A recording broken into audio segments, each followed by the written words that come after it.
एक निवेदन आप सबसे करेंगे, दुख है ना थोड़ा सा अगर आपके जीवन में, शिव जी को आप जल चढ़ाना चालू कर दीजिए।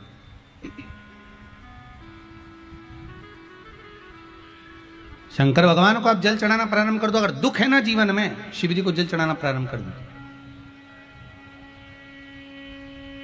और एक निवेदन और करेंगे, अगर दुख समाप्त ही नहीं हो रहा है, कोई बीमारी एक पूरी होती है दूसरी लग जाती है, दूसरी बीमारी पूरी होती है तीसरी लग जाती है, तीसरी बीमारी पूरी होती है चौथी लग जाती है, कुछ प्रॉब्लम चली रही है, तो एक जल के पात्र में जल लीजिए, कलश लोटा पानी का भर लीजिए और उस पात्र में चावल के 2 दाने डाल लीजिए, अक्षत के 2 दाने डालिए।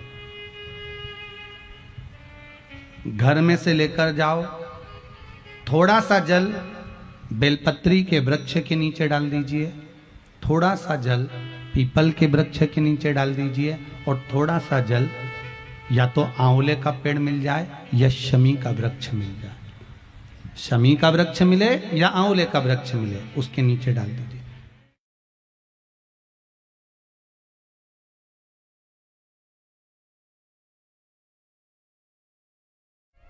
कई कई लोगों के घरों में गणेश जी की बहुत सारी फोटो हो जाती है, बहुत ध्यान दीजिएगा महाराज। कई कई लोग गिफ्ट में गणेश जी दे देते हैं।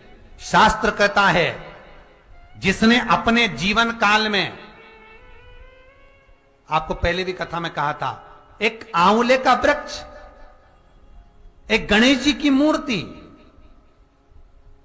आंवले का वृक्ष, गणेश की मूर्ति, ये 2 चीजें एक ऐसी हैं जिसको एक वो क्या बोलते हैं उसको, एक कुबेर का स्टेचू भी आता है जिसको कंधे पे पोटली रखी हुई स्टेचू आता है, वो गंजा बाबा रहे सो क्या बोलते हैं, हम लोग कहते कुबेर स्टेचू बोलते उसको।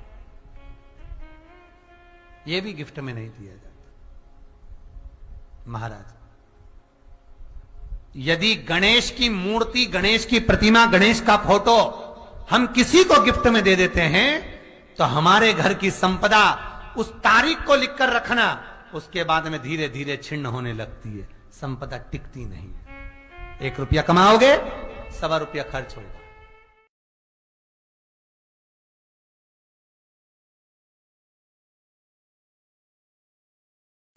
जो अपने हाथ में चने की दाल लेकर बद्रिकाश्रम मंदिर के पीछे बैठकर ओम नमः शिवाय का जाप कर कर अपने मन की कामना कर कर बद्रीनाथ के मंदिर में चने की दाल समर्पित करेगा, उसके मन के मनोरथ को शंकर पूरा करेगा, शंकर पूरा करेगा। आप लोग गए होंगे तो आपको मालूम होगा कि बद्रीनाथ जी में क्या चढ़ती है। क्या चढ़ाते हैं बद्रीनाथ में? चने की दाल चढ़ाए होगे ना, आप लोग भी लेकर गए होगे चने की दाल। वहां प्रसाद भी मिलता है तो चने की दाल का मिलता है, चने की दाल शिव को समर्पित, क्योंकि शंकर भगवान स्वयं कहे इस बद्रीनाथ मंदिर में बद्रीनाथ जी के पीछे बैठकर चने की दाल को हाथ में लेकर जो अपने मन की कामना कर कर भगवान बद्री विशाल को चने की दाल समर्पित करता है, उसके मन के मनोरथ स्वयं भगवान शिव पूर्ण करता है। महाराज, आज भी नियम है, केदारनाथ जी में नारायण नारायण जपा जाता है और बद्रीनाथ में ओम नमः शिवाय जपा जाता है। जो बद्रीनाथ जी में ओम नमः शिवाय का जाप करता है उसके मन के मनोरथ पूर्ण हो जाते हैं, शिव उनके मन के मनोरथ पूर्ण कर दे। ऐसी कौन सी बीमारी है जो शिव पूरा नहीं करो? अगर किसी का एक्सीडेंट होता है, भले वो राम भजता हो, भले वो हरि विठ्ठल भजता हो, भले वो पांडुरंगा भजता हो, भले वो देवी का भजन करता हो, पर किसी के जब एक्सीडेंट होता है, किसी को अटैक आता है, हार्ट अटैक आता है, शुगर बढ़ती है, बीमारी आती है, तो कोई पंडित जी के पास जाते हैं, कोई गुरु के पास जाते हैं, तो गुरु जी ये नहीं कहते कि तुम गोपाल से स्नाम का पाठ करो, तुम श्री सूक्त का पाठ करो, तुम पुरुष सूक्त का पाठ करो, तुम हरि विठोबा का पाठ करो। अगर कोई गुरु कहेगा तो एक ही बात कहेगा कि महामृत्युंजय का पाठ करो, क्योंकि गुरु को मालूम है अकाल मृत्यु वो मरे जो काम करे चंडाल का, काल उसका क्या बिगाड़े जो भक्त हो महाकाल का। शंकर की अगर आराधना करिए, शिव की स्मरण कराए, शिव का स्मरण कराए, तो फिर काल भी उसको परेशान नहीं कर सकता, काल भी उसको छू नहीं सकता, काल उससे परे हो जाता है। महाराज, काल उससे परे है, काल उससे दूर है। इसलिए शिव की आराधना में तत्परता की जरूरत है महाराज। शिव की आराधना जपो।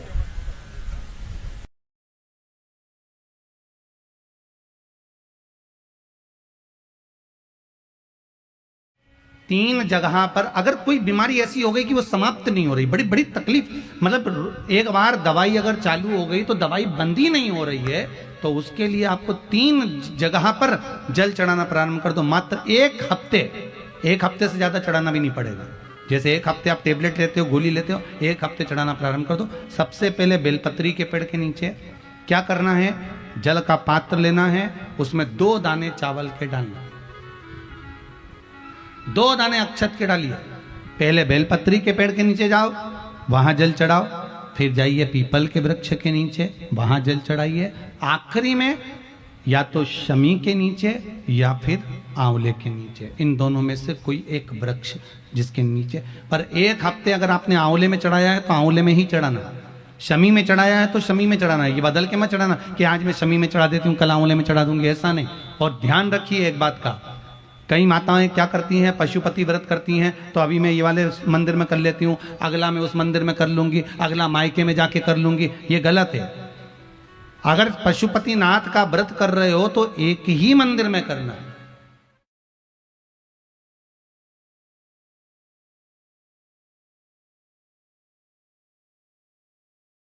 बाद में आए तब करें, पर पशुपति व्रत उस जगह पर। पशुपतिनाथ का व्रत करो मेरी जीजियों, मना नहीं। मेरे भाई पशुपतिनाथ का व्रत करें, मना नहीं। मेरी बेटी बेटा पशुपतिनाथ का व्रत करें, पर उस व्रत का नियम तुम्हारी जिंदगी में होना चाहिए कि हमें उस व्रत में दूसरे के घर का पानी नहीं पीना, हमें उस व्रत में दूसरे के घर का भोजन नहीं करना, हमें उस व्रत में अपना घर में बना हुआ, बाजार का नहीं, अपने घर में बना हुआ, भले इतना सा आटे का हलवा हो, चाहे पंजेरी हो, मीठा चावल हो, खीर हो, जो कुछ भी बनाऊंगी मैं अपने घर में मेरे बाबा के लिए बनाऊंगी। अपने घर का बना हुआ लेकर जाना है, भले इतना सा ले जा, उसके 3 हिस्से कर लो, पर अपने घर का लेकर जा। हमें पशुपति व्रत है हमारा, हमें किसी के घर का पानी नहीं पीना है। हमारा पशुपति व्रत है, हमें किसी के घर का भोजन नहीं करना है। हमारा पशुपति व्रत है, हम जिस मंदिर में पहला व्रत करें, 5 व्रत हमारे उसी मंदिर में हो, भले हम कहीं पर चले जाएं, बाद में आए तब करें, पर पशुपति व्रत उस जगह पर हो जहां हमारा पहला व्रत हुआ है। अब आज के जमाने में लोगों ने पशुपति व्रत को भी ऐसा ढोंग और प्रपंच बता दिया कि पशुपतिनाथ का व्रत ऐसे करना, सुबह से उठकर कहीं पवित्र नदी में स्नान करने के लिए पहुंच जाना, फिर वहां से आना, फिर ये करना, फिर वहां से आना, फिर ऐसा करना, फिर वहां से आना, वो करना ना। जैसा तुम सहज रहते हो, जैसे तुम निर्मल रहते हो, भोले स्वभाव से, सरल स्वभाव से, अच्छे स्वभाव से, बिना दिखावे के, बिना ढोंग के, बिना प्रपंच के, बिना किसी काम के, अर्थात तुम्हारे पास में अगर फूल हो तो वो चढ़ा दो, नहीं है हमें किसी से नहीं मांगना, हमें मांगना भी नहीं, और किसी की पेड़ से हमें तोड़ के लाना भी नहीं। अपने बगीचे में लगाए मांग लो, अपने बगीचे का है तोड़ लो। अगर नहीं बगीचे में 10 रुपए 5 रुपए तुम्हारे पास में है तो बाजार से खरीद कर चढ़ाओ, पर किसी के पेड़ से तोड़कर नहीं चढ़ाऊंगी। मेरे को मेरे बाबा ने जो दिया है उसकी जगह में चावल चढ़ा दूंगी, पर मैं दूसरे के यहाँ का नहीं चढ़ाऊंगी। मेरा खुद का जो मेरे बाबा ने दिया है, और आज अगर कम दिया है तो एक दिन मेरा बाबा मुझे छप्पर फाड़ कर भी दे। ढोंग प्रपंच में अपनी जिंदगी नहीं जीना, दिखावे में अपनी जिंदगी नहीं जीना, दिखावे से परे होकर अपने जीवन को जी, दिखावे से परे हो।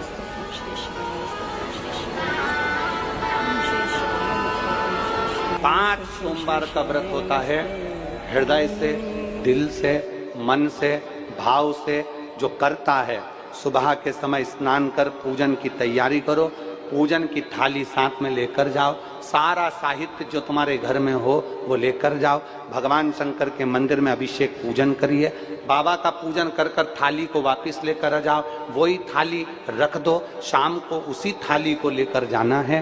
कितने दिए जम के बोलो जरा, 6 दिए लेकर जाना है, मीठे का प्रसाद लेकर जाना है, और बाबा को प्रणाम करने का भाव लेकर जाना है।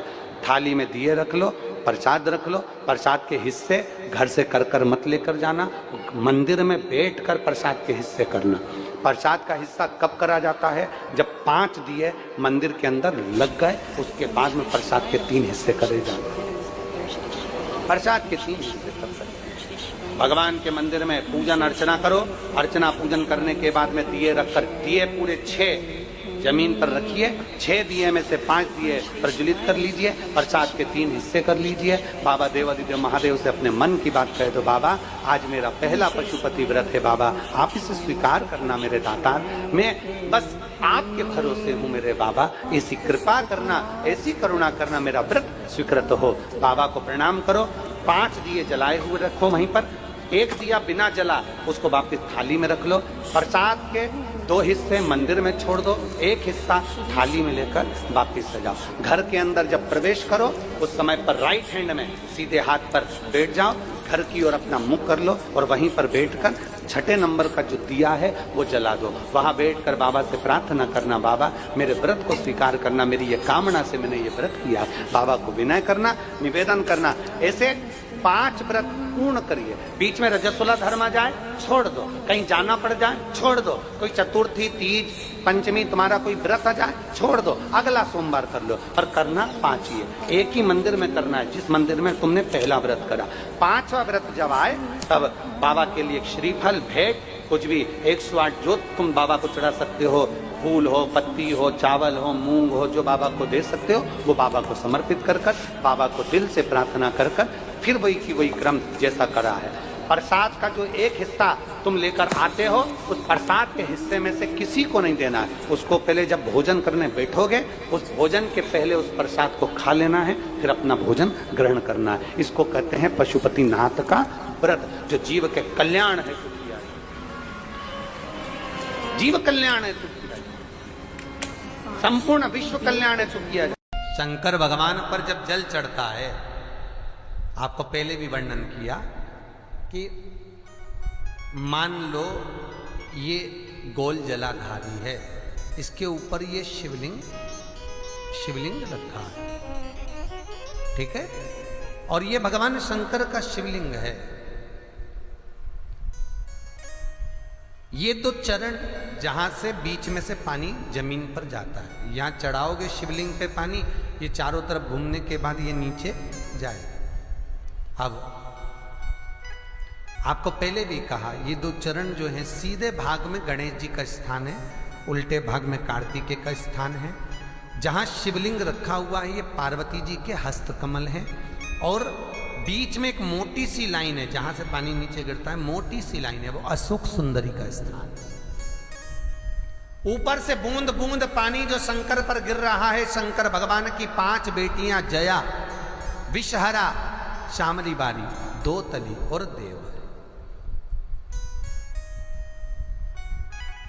शंकर जी को जल चढ़ाने का नियम, शंकर जी को जल चढ़ाते हैं तो पहले जो जल चढ़ाया जाता है, जहां गणेश जी का स्थान है पहले पानी वहां चढ़ाइए, फिर कार्तिकेय जी के स्थान पर चढ़ाइए, फिर अशोक सुंदरी की जगह चढ़ाइए। कटी भाग जहां पार्वती जी का हस्त कमल है गोल, शंकर जी के शिवलिंग पर आसपास जल चढ़ाइए, जल चढ़ाकर फिर शंकर के शिवलिंग पर जल चढ़ाइए। जलाधारी हो फिर उसमें जल चढ़ा दीजिए, आते आते नंदीश्वर पर जल चढ़ाइए, फिर बाहर निकलते हुए चौखट पर 2 बूंद पानी चढ़ाकर फिर भगवान शंकर के मंदिर से आ पाइए। जल चढ़ाने का नियम।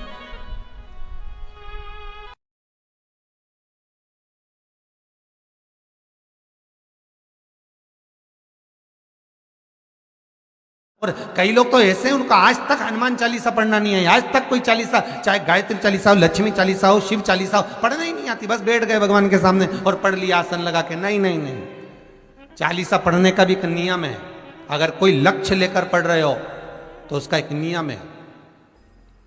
पूरी जिंदगी पढ़ते रहोगे तो भगवान की प्राप्ति नहीं है, पर लक्ष्य लेकर अगर पढ़ा है आसन से, जिस भगवान की चालीसा पढ़ रहे हो उसकी मूर्ति या उसका फोटो आपके सामने होना चाहिए।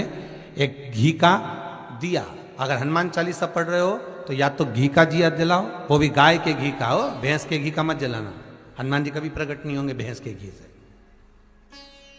घी का दिया लगाइए अगर चालीसा का पाठ कर रहे हो हनुमान जी का।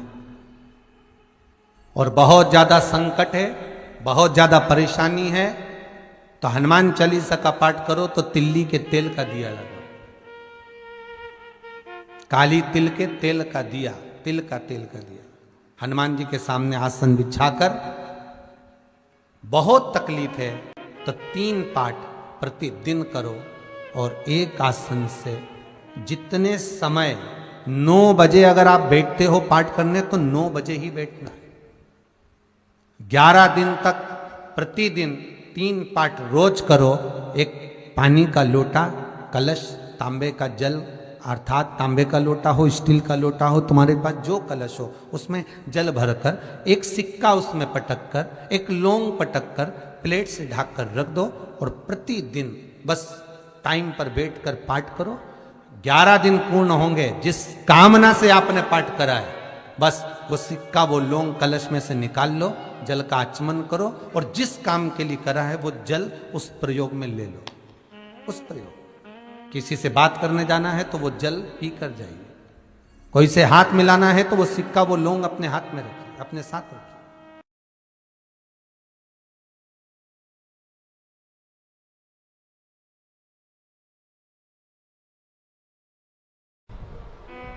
एक शीतल आरती होती है, मेरी जीजियों बड़े सावधानी से सुनिएगा। एक शीतल आरती होती है। कभी अगर तुम्हारे जीवन में अगर कभी तुमको ऐसा लगे कि रोग बड़ा भारी हो चुका है और बहुत भारी रोग मुझे घेरता जा रहा है, या डॉक्टर को दिखाने जा रहे हो और तुम्हें ऐसा लग रहा है कि डॉक्टर कोई बड़ी बीमारी बताएगा, तो उस समय पर शीतल आरती का प्रयोग करें। एक पुष्प हाथ की हथेली में रख लीजिए, एक पुष्प हाथ की हथेली में रख लीजिए और यहां तक शास्त्र कहता है अगर हो सके तो आंकड़े का अगर पुष्प मिल जाए, तुम्हारे यहां क्या बोलते हैं उसको, मंदार का फूल, आंकड़े का फूल, अकौए का फूल, जो शंकर भगवान पे चढ़ता है, छोटा सा होता है, घुंघरू जैसा होता है वो, उसको तुम्हारे यहाँ क्या बोलते हैं हरियाणा में? आंख का ही पुष्प बोलते हैं। आंख का पुष्प मिल जाए तो ज्यादा अच्छा है। अब उसमें चाहे सफेद हो, चाहे नीला हो, चाहे गुलाबी हो, जैसा भी हो, हाथ में रखने के बाद हाथ में 1 लोटा जल, भगवान शंकर के शिवालय में जब आप प्रवेश करें और प्रवेश करते समय भगवान के सम्मुख में, जब भगवान शंकर के साक्षी में जब पहुंचे, आपके सामने पूजन में कोई भी सामग्री नहीं है, आपके पास में न दिया है, ना बाती है, ना गर्भवती है, ना चंदन है, ना कपूर है, ना कोई सामग्री है, केवल एक आंख का पुष्प और 1 लोटा जल आपके पास में है। शिवालय में पहुंचकर शीतल आरती का प्रयोग करो। 11 बार भगवान शंकर के 11 रुद्रों का स्मरण कर कर जब 11 बार शंकर के शिवलिंग के ऊपर से नीचे तक वो कलश को जब घुमाया जाता है और घुमाने के बाद वो आग का जो पुष्प है वो अशोक सुंदरी वाली जगह पर समर्पित कर कर भगवान शंकर को जो जल चढ़ाया जाता है, जो जल समर्पित किया जाता है, डॉक्टर भले तुमसे कह रहा हो कि तुम्हें बड़ी बीमारी के चांस हैं, आप जाकर एक बार चेक कराना, तुम्हें वो बड़ी बीमारी निकलेगी ही नहीं, उस रोग से तुम मुक्त हो। इसको शीतल आरती का प्रयोग किया गया। ये शीतल आरती, इसको शीतल आरती कहा। शिव की प्राप्ति का, एक रोग से मुक्त होने का। अब आपसे कोई कहे कि ये शीतल आरती का प्रयोग सबसे पहले किसने करा, तो आपको ध्यान लगाना है इस प्रयोग को सोमनाथ जी की कथा